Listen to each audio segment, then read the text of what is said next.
Good afternoon. Welcome to this afternoon's research results presentation, Infrastructure to Support Advanced Autonomous Aircraft Technologies in Ohio. We have with us one of the researchers, Dr. Rubén del Rosario from Crown Consulting, and he will be doing the presentation this afternoon. As a quick reminder, we will be accepting questions throughout the research results presentation.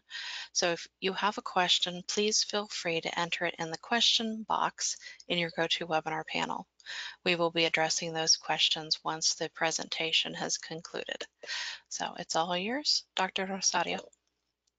Thank you very much. I am Rubén de Rosario. I am the Senior Director for Aerospace System for Crown Consulting Incorporated, which was the lead organization for this team that included Nexa Capital Partners and the University of Cincinnati. I would like to thank the Ohio UAS Center, which sponsored this research, specifically our technical advisory team, Fred Johnson, Rich Fox, and Jordan Collins, and our ODOT project manager, Jill Martindale, for their leadership and their support. I would also like to acknowledge the support and guidance from Tim Sweeney from Jobs Ohio. I also want to thank all of you for taking the time today for the opportunity to brief you on our analysis on the economic benefits that Ohio can expect to achieve if it pursues market opportunities in the advanced air mobility sector, or AAM. Our project team conducted a comprehensive analysis of the AAM market opportunities, the assets that Ohio can offer to this market, and the potential economics benefits that the state could receive over the next 25 years.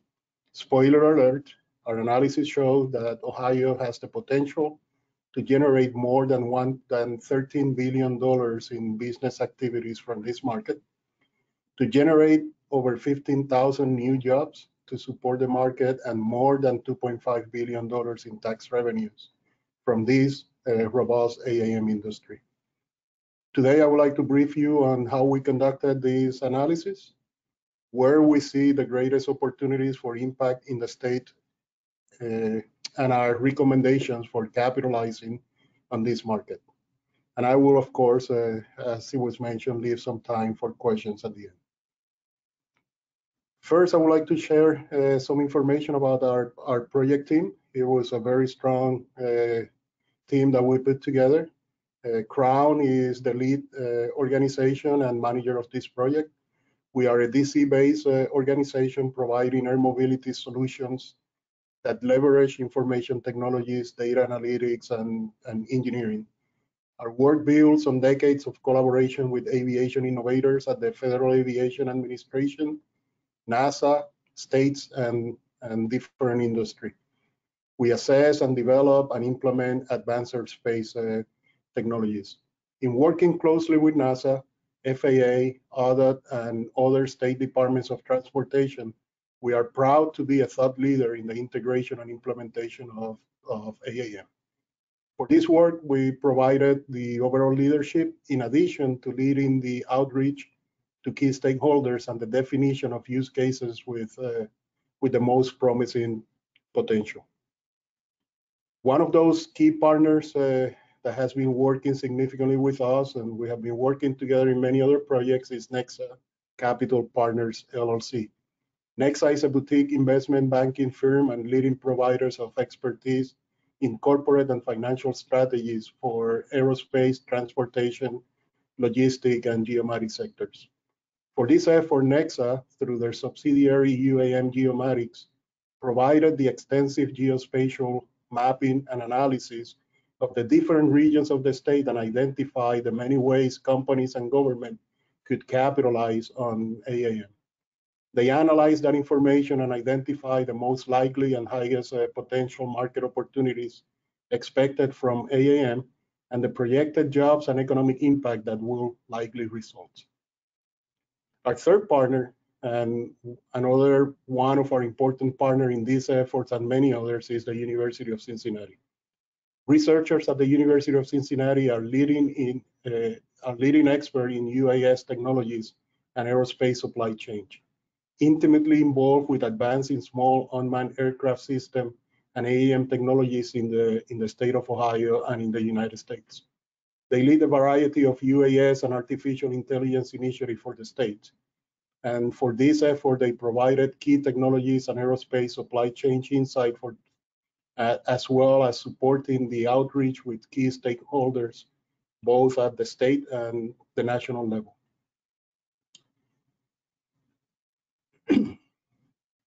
Now to the project. The state of Ohio faces both opportunities and challenges regarding the future transportation systems. As the 7th most populous state in the country and centrally located, Ohio has one of the largest highway networks in the country. However, although this vast network served the state well for moving people and cargo, population growth are driving increased operation and maintenance costs that now total more than $12 billion a year. $4.6 billion is associated with the increased congestion of the 5 major metropolitan areas alone, while the cost of addressing increased safety are reaching $4 billion per year. This challenge is not going away. While the state population has grown by 3% since 2000, vehicle travel on Ohio roads has increased more than 8%. Ohio needs transportation solutions that will carry the state into a future that is sustainable, affordable, and efficient. Advanced Air Mobility, or AAM, can play a key role in that integrated solution. AAM is air transportation that will move people and cargo between places not conveniently served now by surface transportation or underserved by aviation. AAM will enable smart mobility solutions that connect the urban areas and regions around for commuting that could be faster, more reliable, less stressful, and affordable. This convenience of AAMs transfer to the potential to generate significant economic impact and jobs that can boost the state economy.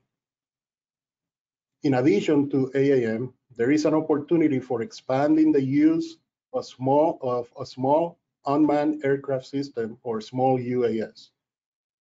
There are significant potential benefits for Ohio through the expanded use of small UAS, and which we'll discuss that as we go along and in a very deep detail in our final report. So driven by the economic and societal promises of AAM, the Ohio Department of Transportation commissioned this economic impact analysis for advanced autonomous aircraft technologies in the state. The overall goal of this project was to forecast the economic benefits of AAM systems and services through 2045, and to advise the state on how it can capitalize on this enormous market opportunity. Our approach had 5 major components. The first was to gather industry perspectives on AAM and small UAS modes, technology readiness, and gaps in industry research and business cases. We interviewed and surveyed an extensive group of stakeholders who will be key to advancing AAM in the nation and in Ohio. These included operators, manufacturers, companies working in unmanned traffic management system, providers of services for UAM, economic developers, airports, municipal, federal government agencies, researchers, and educational institutions. The second stage of the investigation phase was led by NEXA and focused on identifying, categorizing, and mapping the existing critical demographics and infrastructure of the state of Ohio. This was done using ArcGIS as the mode of tracking and visualization. In the third stage, we used the information obtained from our interviews, coupled with the analytical ArcGIS data, to define and develop the use cases for AAM and small UAS that have the greatest potential for impact and are most likely to be available and accepted in each region of the state. Those high potential use cases were then the input into our AAM business case model. This is the same model used by NEXA in their 2019 75 cities AAM study, that by the way now is 84 cities, to determine each region's ability to adopt and sustain AAM operations, producing revenues, operating expenses, and capital expenditure figures for the various components of an AAM system. At the same time, the small use cases, the small UAS use cases were analyzed to forecast and qualify the efficiency, safety, productivity, and societal benefit of those services. In the final stage, we use an economic impact model to calculate the direct, indirect, and induced impact of AAM to the Ohio economy. This was measured by the likely growth in GDP and jobs over time, as well as the local, state, and federal tax revenues that the economic activity of AAM will generate for the state. As we look at what it will take to advance AAM in Ohio, it is important to note that the state of Ohio is already leading several key initiatives that aims to make Ohio the first state in the nation ready for operators of AAM. For example, the Drive Ohio UAS Center and its Fly Ohio initiative are pursuing important projects to advance AAM for the state and for the nation. Projects such as the Ohio UAS Traffic Management, Sky Vision, the 33 Smart Mobile Corridor, and the recently announced partnership for NASA National Campaign and our other initiatives that, coupled with the leadership of Jobs Ohio on economic development, are all playing a key role in getting Ohio AAM ready, which provides a major competitive advantage fitting for the birthplace of aviation. Now more into our approach. There are 4 supply chains that we included at the core of our analysis and that represent critical areas that build a commercially viable AAM ecosystem. First, a robust AAM ground infrastructure is needed. That supply chain will bring the necessary system to support the development and sustainable operations, for example, of vertiports needed for this market. There is a need to link the expert knowledge of airspace designers with structure engineers and transportation and city planners, among others. The second supply chain is airspace traffic management infrastructure and providers of services for UAM.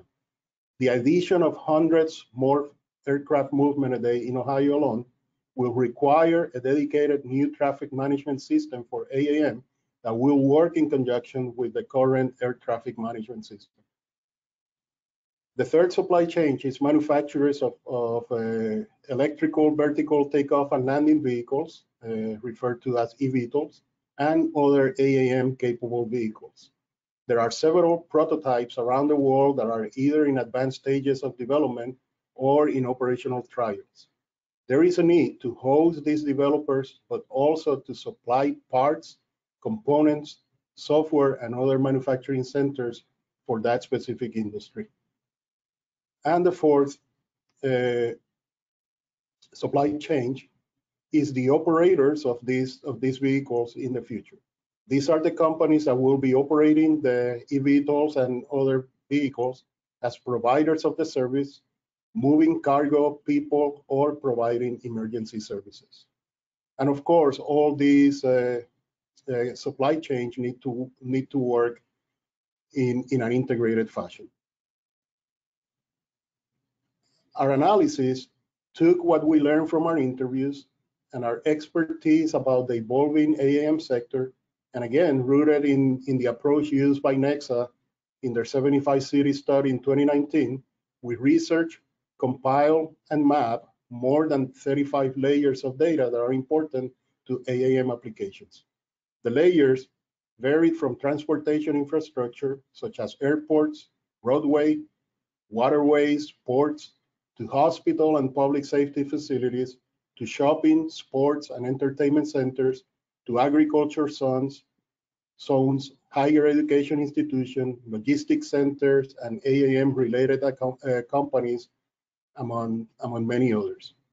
These pictures in the left present a snapshot of many of the 35 plus layers. All these captured using ArcGIS. Analyzing the data this way allows for assessment and visualization that is effective to see important interactions. For instance, you can see that there are over 112 manufacturing centers and more than 135 logistics centers across the state, which will allow operation to swiftly integrate, which will allow AAM cargo operation to swiftly integrate into existing freight transportation modes, or that with more than 1,100 fire departments and more than 170 hospitals, Ohio is likely to have a high demand for eVTOL for medical use cases such as medical evaluations, patient transfer, and transfers of equipment. Our analysis further divided the state into 6 composite statistical areas to identify what type of AAM and UAS opportunities exist in each region. The 6 regions have at their heart one of the major metropolitan areas, but we enhance each metropolitan areas with the surrounding counties, and we did that informed by the Jobs Ohio economic development regions, so that the entire state was accounted during our analysis. One difference that I will point with the economic development regions is that we split Cleveland and Akron into separate CSAs to better highlight the unique characteristic that each area has as they relate to the AAM market. We also examine how AAM can support the flow of cargo along the 5 existing state logistic corridors across, and this was across 4 major interstate highways and the US 33 corridor that goes from the central western part of the state to the south central part of the state. So after considering the many potential use cases for AAM and small UAS, based on Ohio's unique infrastructure and regional economies, and informed by the interviews of the key stakeholders and the infrastructure analysis, we concluded that there are 6 most likely and highest potential cases for the state of Ohio. The 6 are first, on-demand air taxis. This is perhaps the most known case that is in the news a lot, that have the potential to radically improve urban mobility by moving people in the urban environments. Regional air mobility consists of either regularly scheduled or on-demand transportation that goes between cities or go from the city to far rural parts, and this in the 50 to 75 miles radius. Numerous studies find that going by air using AAM for short inter-regional trips, city to center, city center to city center, or city center to rural proximity makes a lot of time-saving sense. Airport shuttles offers on-demand transportation between major and regional airports and city centers, tying the city centers to the airports that are outside of the city boundaries. Next, we have the emergency services and medical air ambulance. A robust medical services transportation system is high-value opportunities that is widely acceptable to the public. This includes not just the more traditional emergency medical evacuations, but also the hospital-to-hospital patient transfer and equipment transportation, organ delivery, and search and rescue operations. The next use case, corporate or business aviation, include any time of transportation between corporate campuses and business destination. And the final use case is cargo and freight delivery that include transportation of heavy cargo and freight from or between airports, between distribution centers, and between manufacturing to end consumers. In addition, we identified the 7 most likely use cases for small UAS. Using small UAS for transportation infrastructure inspection, specifically to map and visually inspect bridges, tunnels, highway, and other hard-to-reach places, are potentially safer for the operator, faster and more affordable, and can reduce or eliminate the need to stop traffic for those inspections.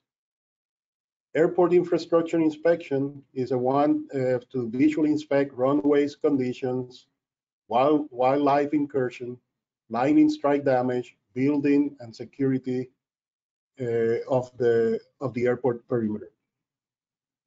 Utility infrastructure inspection, including power lines, tower, pipelines, and others. Law enforcement and public safety that will vary from accident investigation to event and crowd monitoring to search and rescue. Agriculture and livestock uses that vary from monitoring crop health, seeding, and spray to supporting livestock management, herd location, health monitoring, and pasture monitoring. Package delivery is perhaps the most people think when they think first about small UAS that include delivery of smaller packages, cargo and freight, as well as delivering of grocery, takeout food, and last mile e-commerce.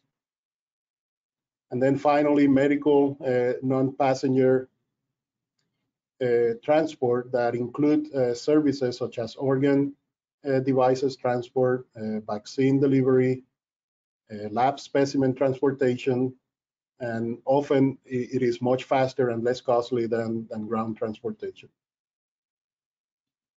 After good understanding of the demographic infrastructure and identification of the highest potential use cases, using the analytical model developed by Nexa partners, we proceeded to compute the economic activities of passenger carrying use cases, including medical services. This diagram represents the approach. I know it's probably hard to see in the monitor, but again, quickly examining the model, we start with the input coming from all the analysis in terms of region demographics, estimated infrastructure costs, potential supply chain, and potential regulatory and community constraints. We put all the factors provided by data on context on our projections, such as per capita city income, air service affordability, transportation substitute, congestion, cost of living, and educational levels, among others. In addition, other assumptions and drivers that will impact the growth of passenger traffic that include the different use cases, as well as 7 vehicle types, both piloted and autonomous, and the different time frames in which those could be expected to enter the market. After modeling and analyzing the potential city, public, and private partnerships, investment, the use cases, and the vehicle type goes into generating the operating revenues, while the infrastructure, both for ground, the infrastructure costs, both for ground and air, go into determining the necessary infrastructure investment to meet the demand. From these calculated outputs of economic activities, we go into the analysis for economic impact that generates GDP and jobs growth projection, as well as a projection of tax revenues expected. A separate model is used to generate the economic impact forecast for cargo. It is similar model in nature that what we use for passenger, but you have different parameters and assumption and different filters that goes into the analysis.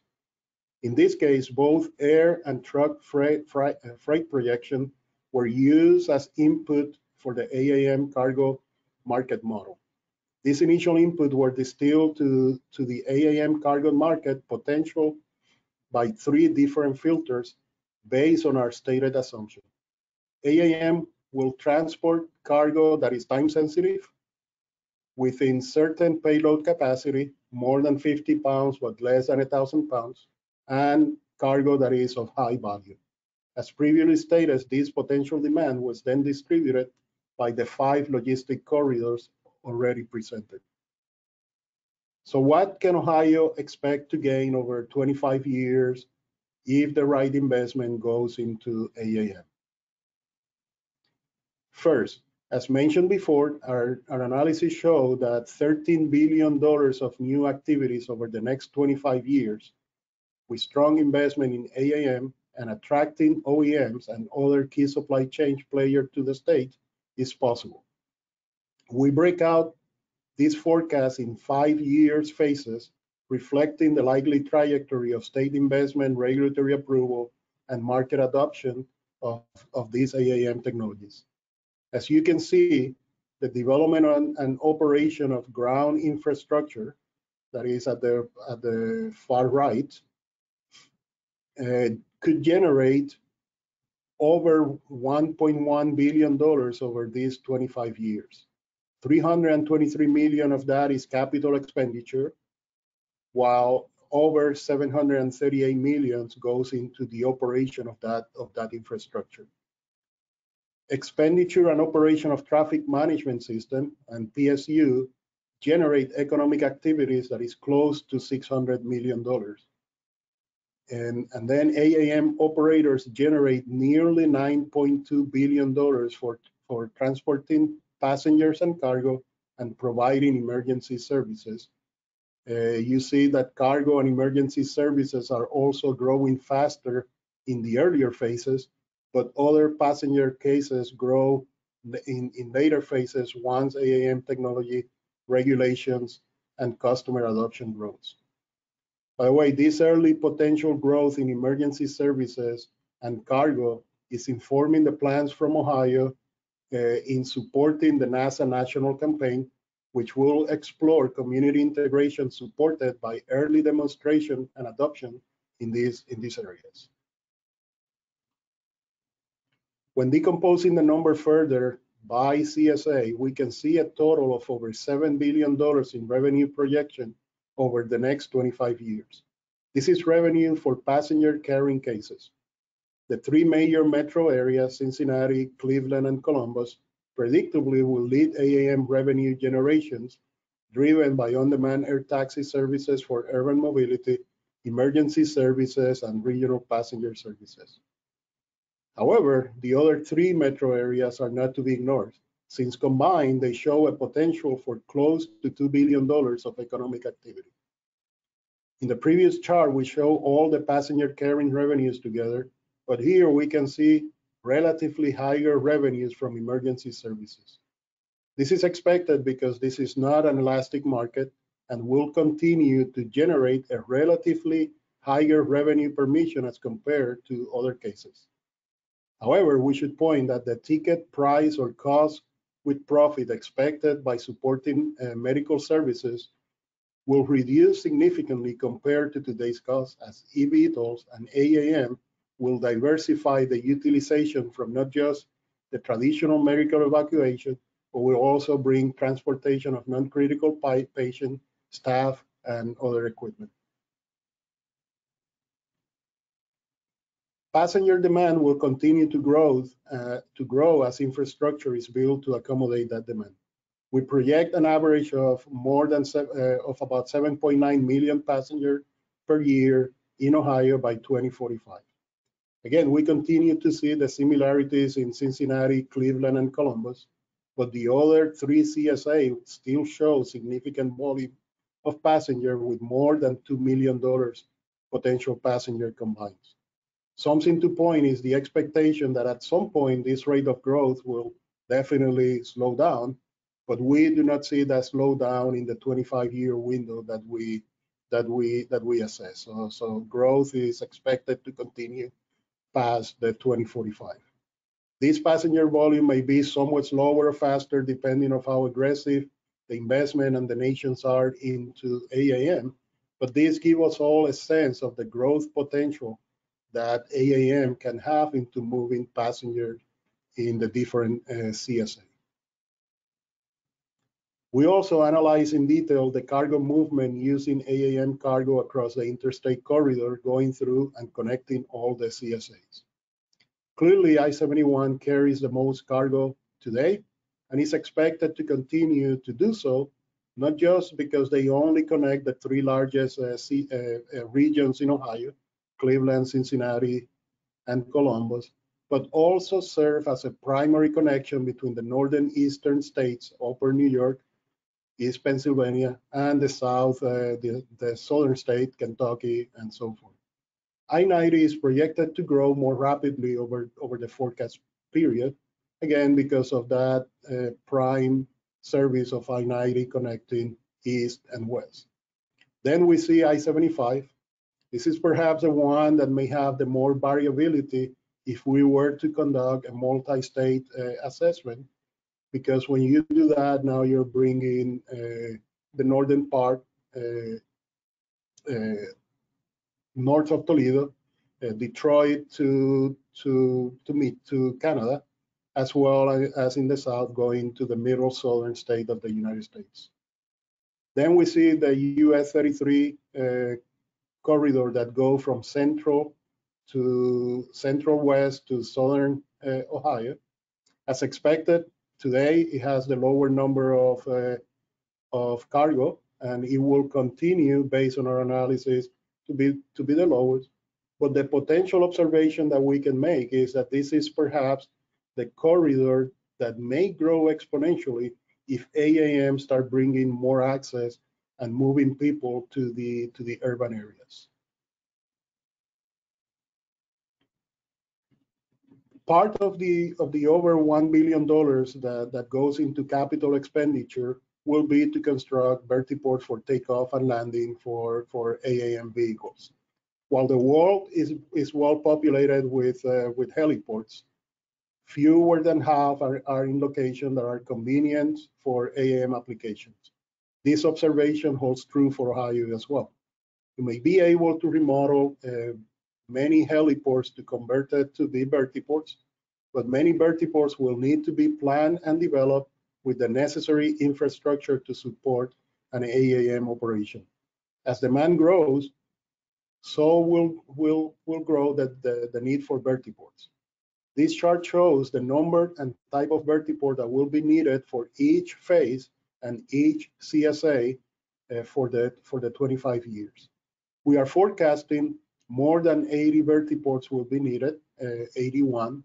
A little more than half of those will be remediated heliport, meaning heliport that will be converted to support the AAM operation, but the rest will be new vertiports that will have either services and others system to support AAM, or also vertiports that will be combined with airports to provide a multimodal transportation hub. We also see the distribution of the numbers of vertiport by CSA on the right part of the chart, which shows Cincinnati, Cleveland, and Columbus as where more vertiports are needed. But again, other vertiports needed for Dayton, Toledo, and Akron as well. Now, the assessment of the potential impact to use the small UAS was informed not only by the team on experience and interviews, but also on a national and global scale based on an industry-leading forecast by the Teal Group. While the team assessed a wide span of applications, they share an important similarity that differs significantly from the passenger AAM use cases. Relative to AAM, small UAS are not expected to generate a large number of new jobs or to provide significant additional amount of revenue streams for the state of Ohio. Instead, all the non-passenger small UAS use cases will provide significant benefit by making more efficient use of resources, improving productivity, enabling higher fidelity of data, increasing societal benefits such as workplace safety, and diminishing environmental impact. Although we concentrated our assessment in the 7 most likely use cases to have strong presence in Ohio, there are many other applications of small UAS that will render catalytic economic benefit for the states. Some of these are less traffic congestion when you can do inspection without having a crew blocking the roads, to reduce aircraft accidents when you are having more reliable inspection of airports, To enhance food security and decreasing response time for emergency, all these are some of these indirect benefits brought by increased utilization of small UAS for the various applications. The final step in the analysis takes all of these projections and translate them into economic impact using the implant model. The economic impact is presented in three layers: direct, indirect, and induced impact. First, we start with Ohio GDP, and we believe that AAM, or we are forecasting that AAM can grow by 11.4 billion. The GDP can grow by $11.4 billion, or 1.63% over the 25 years. More than 40% of that, or close to 4.6 billion, is considered to be direct economic impact, while the other 60% is indirect and induced impact. In addition to all these direct numbers, there are a series of other catalytic impact that, although not directly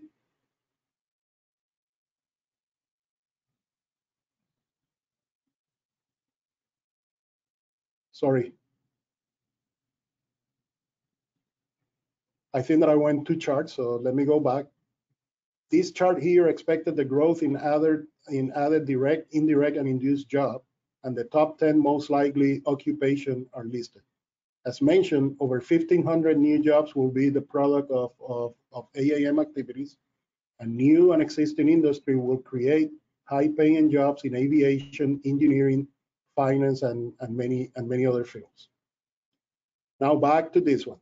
In addition to all these direct numbers, there are a series of other catalytic impact that, although not directly measurable, have significant impact in the state of Ohio. Although there are many of these catalytic impact, we highlight four that we believe should continue to be further explored. First, in two related dynamics, we believe that AAM brings labor market efficiency by improving the mobility of the workforce, allowing opportunity to better match the skills with the employers. Now a skill that may be too far could be brought to where the job is needed. Hand to hand with that is the improved suburban and rural connectivity that allows better integration of Ohio's economy, bringing wealth to areas that may be farther from the urban centers. The next catalytic impact is that to support the AM industry, there will be an increase in spending for STEM and other educational services. This is due to the new academic programs that will be needed to support the industry. And finally, to sustain the growth of AAM, there is a demand to continue to explore alternative power sources, including hydrogen, that will allow more sustainable AAM solutions. This will spur growth in energy R&D that will significantly impact not just the AAM perspective, but other important sectors for the state. Now, nothing comes for free, and there are challenges. As with great technologies leap, as any other great technology leaps, especially one that will impact the life of so many people, challenges may be present. AAM must overcome numerous barriers before it can be implemented in a community. These range for interoperability standards, the capital needed for infrastructure, market demand and public acceptance, privacy issues, and environmental impacts such as noise. Noise was one that we made a determination to explore a little bit further. And the reason we did that is because we believe that AAM system has the potential of getting impacted because of noise reduction if that is not, because of noise concern if that is not addressed. If AAM system create unacceptable noise pollution, their potential impact benefit could be severely limited. AAM and small UAS will make noise unlike any existing aircraft or helicopter, and the human response to this noise signature is still not completely known. Early research indicates that the annoyance levels are still not well understood, and although in many cases is believed to be less, there could be higher annoyance that hasn't been measured yet. During this study, we put special emphasis on the potential impact of noise to the evolution of AAM operations, and we made some recommendations about necessary next step, encouraging Ohio to study noise and engage communities early in the process. Among the plan from Ohio to support the NASA national campaign, there is the intent to measure acoustic signature and community reaction to the noise of AAM operations. This, in our opinion, will prove to be a great effort that will help moving forward the knowledge in noise as it relates to AAM. So how Ohio can capitalize on AAM? We, in our report, offer 4 recommendations for building Ohio's reputation and tradition as the first mover in aviation.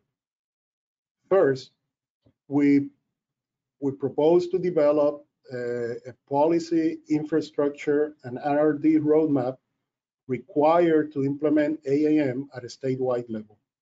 We have detailed 9 steps for statewide implementation. But the first is to establish a project office and advisory team with ODOT and within ODOT and Ohio UAS Center that include all the key players required to move this initiative forward. This will include state and federal policymakers, investment bankers, project financiers, AAM supply chain firms, transportation engineers, regulators, and others with expertise to advise Ohio and the state of Ohio. To advise ODOT and the state of Ohio. Then begin reaching out systematically to engage and align stakeholders to support the effort. The second is to launch and sustain studies, demonstration, pilots program, and local AAM planning initiatives that advance AAM objectives. There is a need to look for opportunities to partner with federal agencies and AAM projects.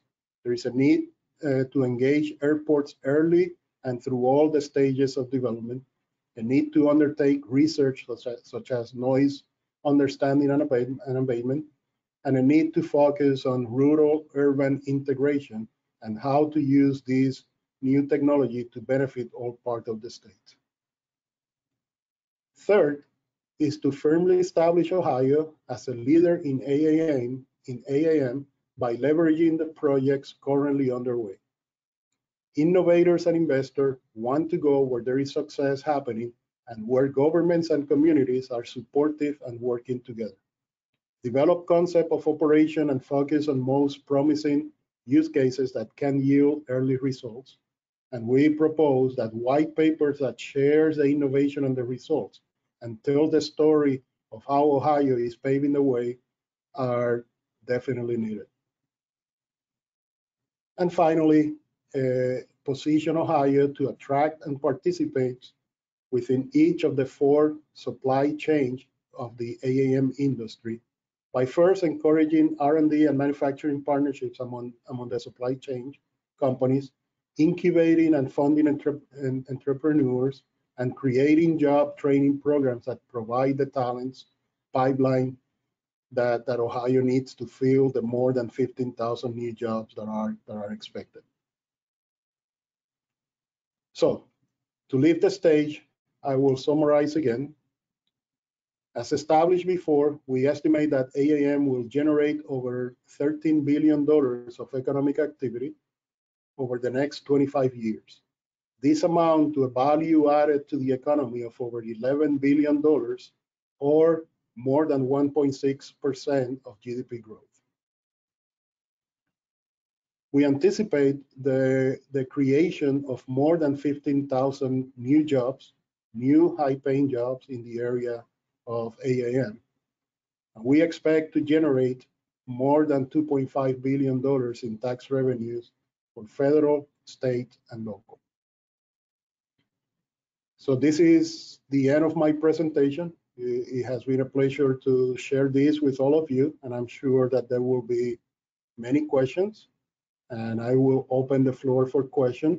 Please use the question window for them, and Victoria will be asking the question from me. Thank you, Dr. Rosario.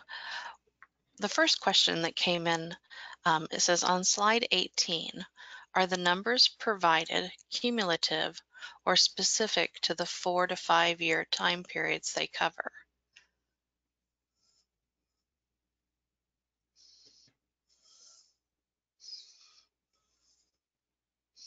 I need to see slide 18 again. No, they Sure. are these are not cumulative numbers as they go along. Those are the total numbers for each of the periods. That will total the 31 billion. Okay, or that will total the 13 billion. Okay, great. The next question is more general. It says, is the accessibility of air taxis for persons with disabilities being researched? I cannot speak fully to that. It is my belief that's a strong consideration for all the OEMs that are trying to find solution. Of course, they want to make sure that all passengers can use AAM appropriately. The next question, are there Yes. trigger or no-go, or excuse me, are there trigger or go, no-go decision points built into the analysis or plan in consideration of some timing changes? I want to say that no strong go, no go decisions, but those are considerations that if at any point any of the predicted numbers do not materialize, the rest of the growth will be also impacted.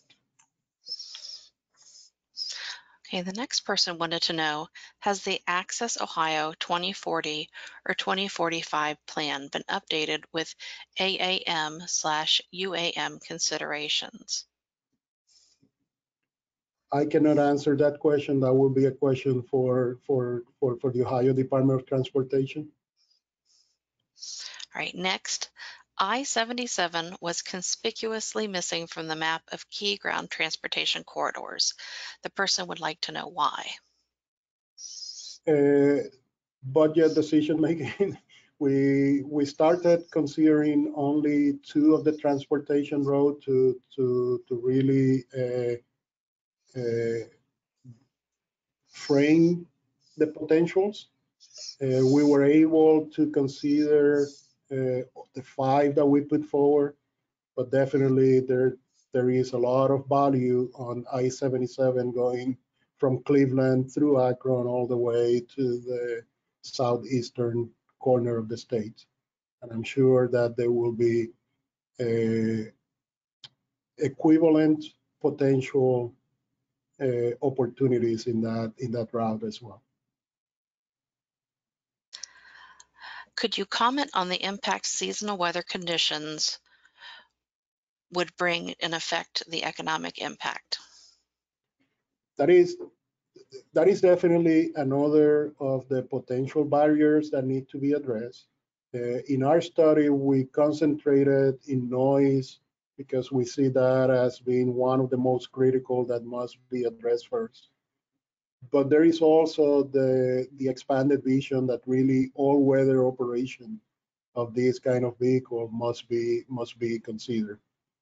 For our analysis, we make the assumption that those will be addressed, but definitely more research and investment is needed to make sure that eVTOLs and other AAM supporting vehicles are capable of operating and are robust in all weather conditions. They'd like to know, how did you determine that 81 vertiports would be needed? Can you explain the methods you used to determine this? So I was really going into prediction of the volume that one vertiport could handle, and based on the potential demands, make the calculation of how many notional vertiports are needed. We did consider certain areas and a very first order consideration of where the vertiports may be to come up with that. For example, we will not put two of them next to each other, but we didn't do a deep down assessment of the location of each vertiport. But the total number is connected with the demand of passengers that we forecast, the number of trips that will be needed for that forecast, and that comes down to the number of vertiports that you will need to be added to the total. Once you look at that, you look at the numbers of we look at the number of heliports that were already present, and that's how we determine how many of the 81 were driven, will be refurbished heliports, or remediated is the word that we use, remediated heliport, and how many will be new vertiports that currently do not exist.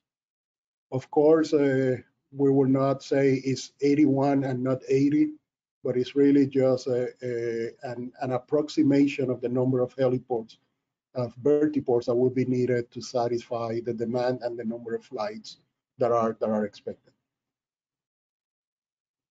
How is equity being addressed with the deployment of this technology? Equity. That word has different meanings, but I'm thinking that is equity in terms of, I'm going to make the assumption that we mean is equity in terms of equal access to the services, and not really equity for raising money. In terms of equity, we believe that this is a mode of transportation that will have significant value in giving equal access to all the populations by allowing, especially when we are considering rural access and access outside of the urban environment. Okay, the next question. Are there any initial estimations concerning the energy footprint that will be required in order to support the overall development plan? For example, resources diversification, unit cost of energy per resource, for example. I know that there are preliminary studies in that area. That was not part of the effort that we engage in. We did consider from the perspective that infrastructure for charging electric vehicles and all those other infrastructure needs to support the operation will be needed. But no, we didn't look specifically into the energy impact of AAM or the both positive or negative that AAM may have for the state.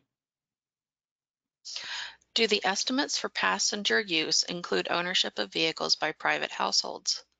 If so, what percentage? No. The use cases that we consider are all services, and we didn't consider privately owned. We consider business owned, corporate owned, but we are not looking into personal air transportation system. If we go back to the use cases, we're considering the taxi services.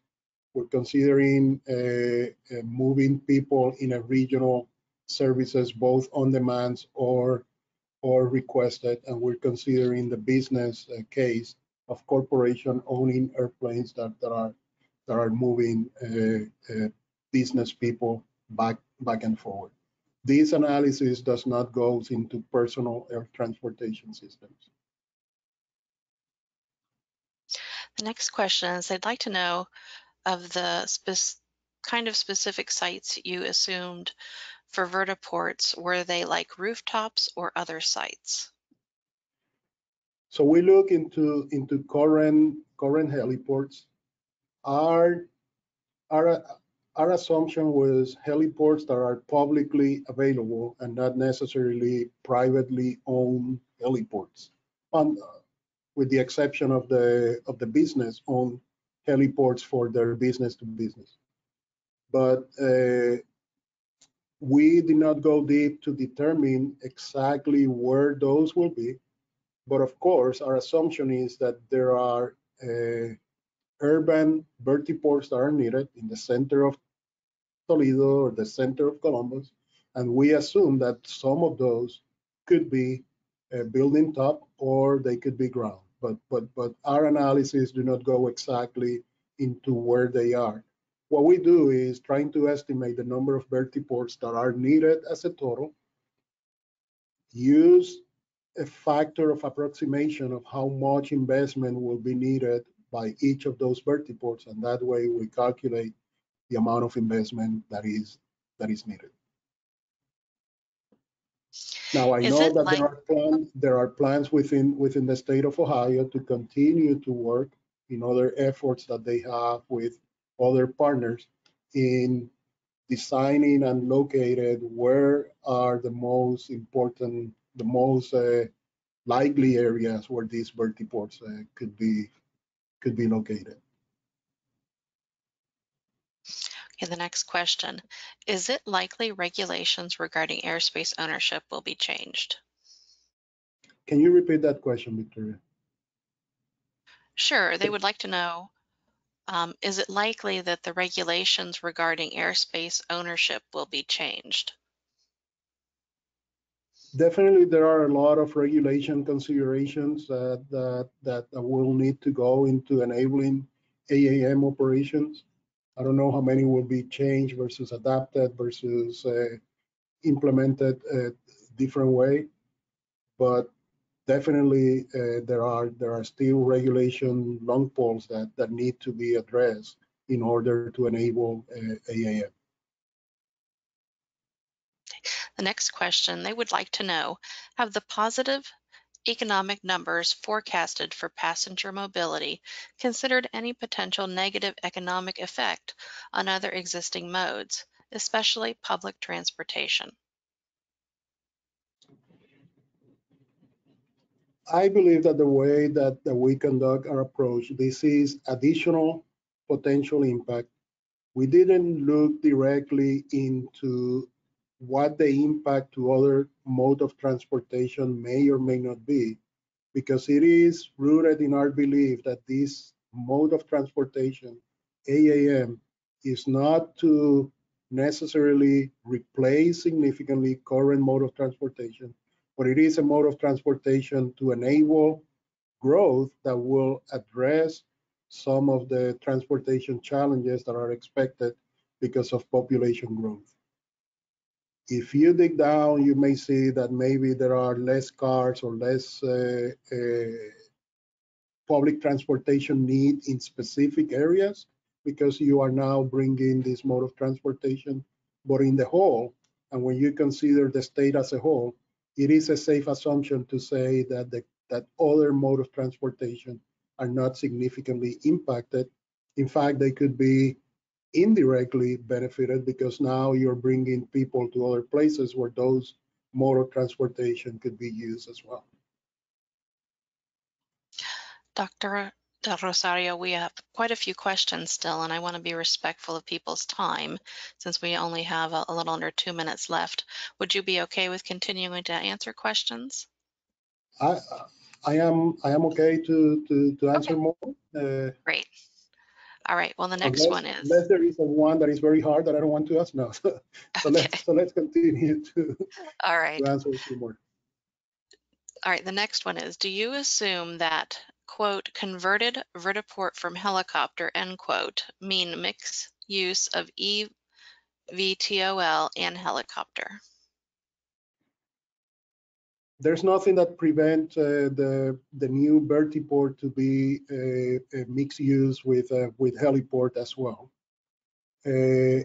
However, to have a vertiport that is a heliport capable of supporting AAM, there are enhancements that are needed.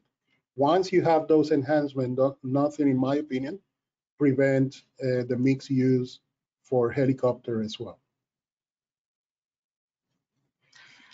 On the same topic of the vertiports, they would like to know, were these forecasts also categorized by use case in addition to geography and phase? No, they were not categorized by use case. They were mostly an estimation of the number of vertiports that you need for the total volume that we are predicting, but we didn't go as far to say how many are for cargo versus passenger versus any other services. Do you have any opinion if government should provide any grant for AAM operation to upscale? If so, what type of grant do you think is appropriate? I'm going to answer that a little bit more politically, thinking that this is an area that there are definitely a lot of potential benefits for both government and private entities to support. The kind of potential economic activity that we predict, and when we look into the revenues versus the investment needed, are very attractive for private investment. However, there is a risk that is usually always driven by initial government investment to address some of the major risks that may be present. Then after that, private investment may be more possible. But I think that there are opportunities for direct private investment, some government investment, and definitely a lot of opportunities for public and private investment combined. A question regarding workforce. Are there specific jobs and skill sets that are most critical to develop over the next 5 years? I think that the jobs related to operation of AAM in the environment, those will be very critical and unique.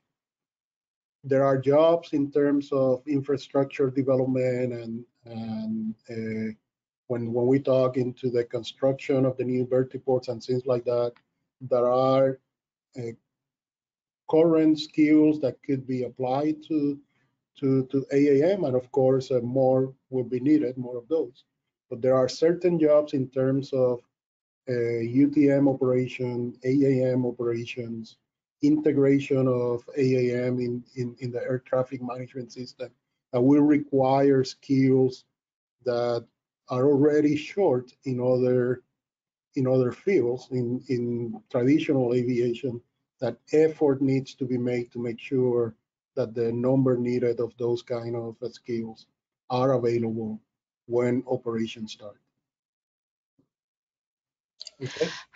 Okay. How do urban air taxis compare to emerging ground vehicle technologies such as autonomous cars or increased speed capabilities? That is a very loaded question because it will depend on assumptions of the trips lengths that we are talking about. But there are many studies that show that there are a certain lengths. So if the trip is too short, AAM will not compete with cars. If the trip is too long, AAM cannot operate it. But there are certain points in between where AAM will provide better benefits than automotive mode of transportation may provide.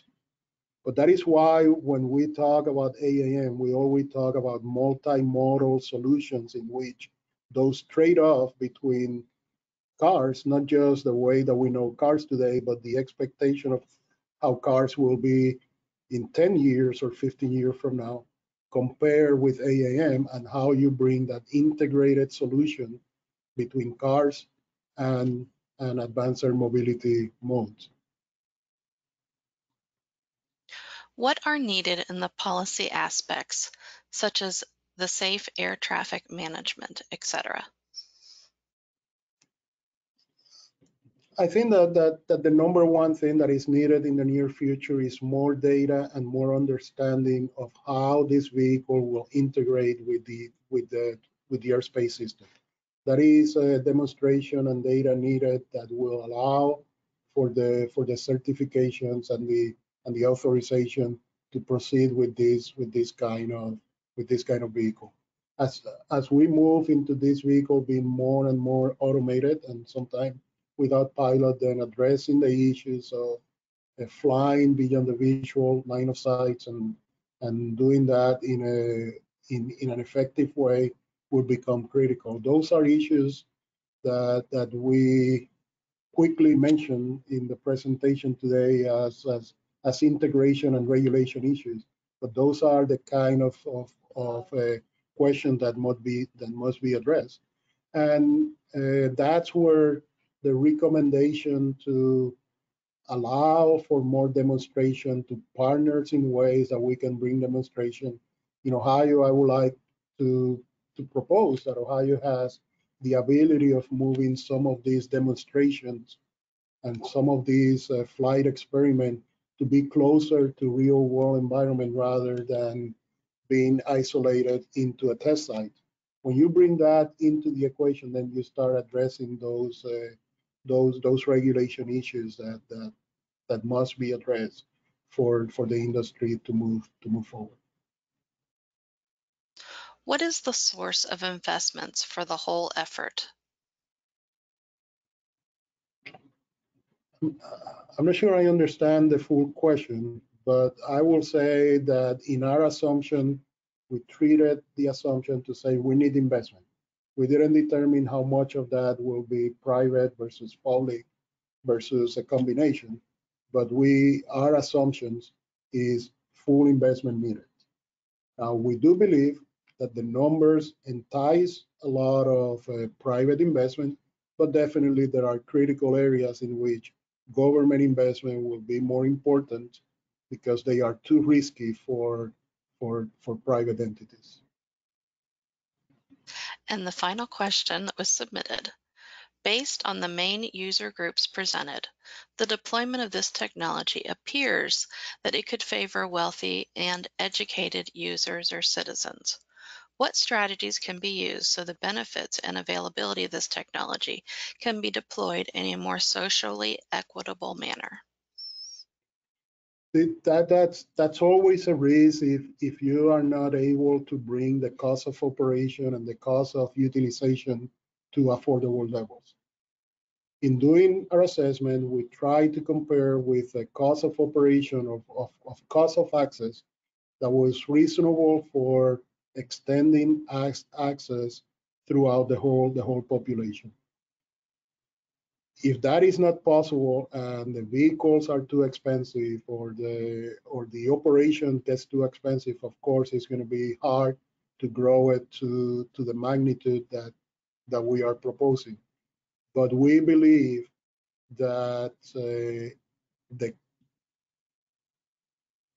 the assumption of the operating costs that we put forward are possible. We didn't see anything that we said, yeah, we would like the ticket price to be $45, but there's no way we can get there. We said the ticket price to be $45, and that seems to be reasonable. Seems to be reasonable for, and by the way, I'm not sure if it was 45 or whatever the ticket price was. That's not the point. The point was we work based in an affordable price, and we believe that is affordable, profitable. And then when we consider the access to rural areas, then we believe that start opening into a mode of transportation that is not just for people that will be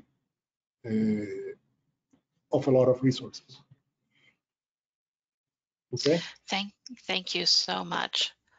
We've reached the end of the presentation today, and it was commented by many in the question box what an excellent presentation this was. So we definitely appreciate your time and your efforts. And we want to thank everyone who joined us today. We will be sending out a follow-up email with a link to the recording so long as the technology worked, and also a copy of Dr. Rosario's PowerPoint presentation today. So thank you for joining us and have a great rest of your day. Take care. Thank you.